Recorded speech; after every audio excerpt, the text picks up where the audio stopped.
சக்கரம் கண்டுபிடிச்சதுக்கு அப்புறம் தான் மனித நாகரிகம் வளர்ந்துச்சுன்னு சொல்லுவாங்க. அது இப்ப வளர்ந்து டயர் வடிவத்துல வந்து நிக்குது.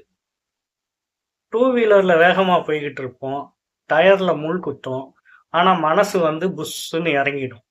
ஏன்னா டயருக்கு மட்டும் பஞ்சர் கிடையாது. நம்ம போய்கிட்டு இருக்க வேலைக்கும் பஞ்சர். அதனால. ஸோ டயர் நம்மள வாழவும் வைக்கும், வீழவும் வைக்கும். இப்ப டயர்ல 2 விதமா வருது. ஒண்ணு டியூப் டயரு, இன்னொன்னு டியூப்லெஸ் டயரு. இந்த 2ம் வந்து எப்படி வந்து செயல்படுது?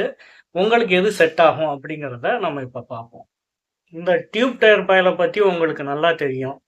அந்த குடிகார மனுஷனுக்கு டாஸ்மார்க் மாரி டியூபுக்கு காத்து. அதை ஏத்துனாதான் இவன் இயங்குவான். டியூப் டயருக்கு என்ன ஒரு வீக்னஸ்னா, நம்ம ஒரு வேலையா போய்கிட்டு இருக்கப்ப முள்ளோ, ஆணியோ, கம்பியோ, கல்லோ ஏதாவது குத்திச்சுன்னா அப்படியே வந்து உக்காந்துக்கும்.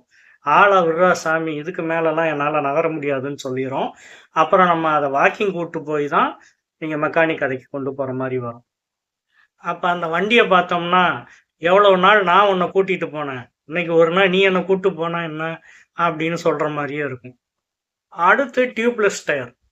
இவன்ட்ட என்ன ஒரு நல்ல விஷயம்னு பார்த்தீங்கன்னா, கல்லு, முள்ளு, ஆணி எது குத்துனாலும் சரி, கண்ணாடி எது குத்துனாலும் சரி, அந்த வலியெல்லாம் நல்லா தாங்கிட்டு, முதலாளி 10 கிலோமீட்டர் வரைக்கும் நீங்க போங்க, நான் வந்து உங்களை காப்பாத்துறேன்னு சொல்லிட்டு ஸ்டெடியா இருப்பான். நம்ம அதுக்குள்ள வந்து மெக்கானிக் ஷாப்ல கொண்டு போய் நம்ம அதுக்கு வைத்தியம் பார்த்துக்கலாம். இப்பதான் ஒரு மேட்ரு இருக்கு. இப்ப வந்து என்னதான் டியூப்லெஸ் டயர் வந்து நம்மளை இந்த மாதிரி காப்பாத்தி கூட்டிட்டு போயிட்டாலும், அதை வந்துட்டு நம்ம பஞ்சர் பார்க்குற முறையே வேற. அதாவது டியூப் இந்த மாதிரி இதை பண்றப்ப பார்த்தீங்கன்னா டயரை கழட்டிட்டு தான் பண்ணுவாங்க. டியூப்லெஸ்ல அந்த மாதிரி கிடையாது. ஒரு ஸ்ட்ரிப் இருக்கும். அந்த ஆணியோ முள்ளோ ஏதாவது பிடுங்கிட்டு அந்த ஸ்ட்ரிப்பை வச்சு ஒரு குத்து குத்தி அவங்க வந்துட்டு பஞ்சர் வந்து ஒட்டுவாங்க. அதாவது டயரை கழட்டாம வெளியில இருந்தே இதை பண்ணிடுவாங்க. இந்த ஸ்ட்ரிப்பால வந்து நம்ம பஞ்சர் போடுறோம் இல்லையா டியூப்லெஸ் டயர்ல, இதுல என்னன்னா நமக்கு வந்துட்டு இமிடியேட்டா வந்துட்டு இந்த வேலை ஈஸியா முடிஞ்சிருது ஒண்ணு. ஆனா இதோட ஃபால்ட் என்னன்னு பாத்தீங்கன்னா, என்னதான் நீங்க வந்துட்டு அந்த இடத்துல பஞ்சர் போட்டாலும் சின்ன லீக்கேஜ் வந்து இருக்குங்கிறாங்க. காத்து காத்து வந்து சின்னதா இறங்கிக்கிட்டே வரும். திருப்பியும் வந்துட்டு அது இந்த மாதிரி பஞ்சர்ல போய் தான் முடியும் அப்படிங்கிறாங்க. அதனால டியூப்லெஸ் டயருக்கான ஆயுள் கொஞ்சம் குறைவு தான் டியூபோட ஒப்பிடுறப்ப. அப்ப இதுக்கு விமோச்சனம்லாம் இல்லையா, நான் வர்றதெல்லாம் டியூப்லெஸ் டயரா வருது, நான் என்னதான் பண்றது அப்படின்னு கேட்டீங்கன்னா, இருக்கு. விமோசனம் இருக்கு. எப்படின்னு பாத்தீங்கன்னா, நீங்க மெக்கானிக்கிட்ட மஷ்ரூம் பஞ்சர் போடுங்கன்னு சொல்லணும். என்னப்பா மஷ்ரூம், காளானு இதெல்லாம் சாப்பிட்ருக்கோம், இது என்ன அப்படிங்கிறீங்களா? ஆமா இருக்கு. அதாவது டியூப்லெஸ் டயர்ல உள்ள அந்த டயரையவே கழட்டி உள்ள வந்து பஞ்சர் போடுறது பேர் தான் மஷ்ரூம் பஞ்சர். இது வந்து சாதா பஞ்சரை விட கொஞ்சம் காஸ்ட்லியா இருக்கும். ஆனா மஷ்ரூம் பஞ்சர் போட்டீங்கன்னா உங்களுக்கு ஆயில் அதிகம்.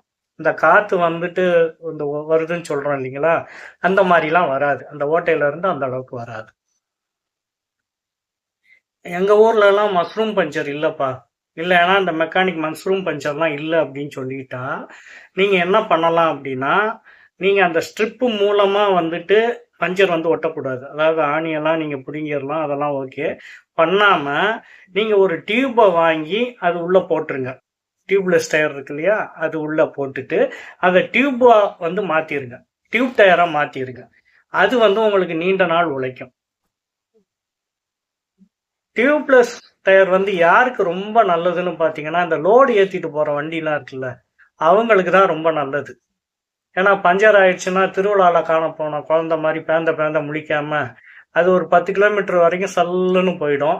உங்களுக்கு வந்துட்டு அந்த மாதிரி லோடு ஏற்றின வண்டி இந்த டியூப்புல வந்து பஞ்சர் ஆச்சுன்னா அப்படியே ஷேக் ஆகி கீழெல்லாம் உழுவுறதுக்கு வாய்ப்பு இருக்கு. அந்த மாதிரி விஷயங்கள் டியூப்லெஸ்ல லோடு வண்டிக்கு இருக்காது. ஒரு 10 கிலோமீட்டருக்கு அது போகும். அதுக்குள்ள நீங்க மெக்கானிக் ஷெட்ல போய் அதை நீங்க சரி பண்ணிக்கலாம். அப்ப மற்றவங்களுக்குலாம் என்ன டியூப் டயரா அப்படின்னா அப்படிலாம் கிடையாது. அவங்க வந்துட்டு டியூப் டயரும் யூஸ் பண்ணிக்கலாம், டியூப்லெஸ் டயரும் யூஸ் பண்ணிக்கலாம். ஆனா டியூப்லெஸ் யூஸ் பண்ணா அதனால என்ன வந்து ஒரு பேக் ஃபயருங்கிறது தான் இப்ப நம்ம பார்த்தோம். அந்த ஸ்ட்ரிப்பை வச்சு பண்றதுனால எப்படி பார்த்தாலும் காத்து லீக் ஆகி அதோட ஆயுள் குறைவாகும். நீங்க அதுக்கப்புறம் டியூப்லெஸ் வாங்குற மாதிரி. அதுக்கு தான் வந்து சொல்யூஷனா மஷ்ரூம் பஞ்சர் வந்து போடுங்க டியூப்லெஸ்ஸுக்கு. அவங்கள்ட்ட கேட்டு பண்ணுங்க. அப்படி இல்லைன்னா ஒரு டியூப்பை வாங்கி டியூப்லெஸ்ஸை டியூப் டயரா மாத்திருங்க. இது 2ம் வந்துட்டு உங்களுக்கு ஆயுள் அதிகமா குடுக்கும். ஆனா டியூப் வந்து விலை கம்மி தான் இல்லையா?